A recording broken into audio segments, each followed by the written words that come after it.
Hello, welcome back to another video. Today I'm going to show you how you can easily create a route inside of Google Maps. So let's just say our starting area was right here.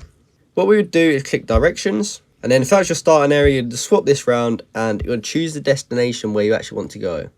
So if I was going to go to Leeds, for example, I would click here. As you can see, it shows us a big map of England and it shows us exactly how long the journey is going to take and also how many miles it's going to take.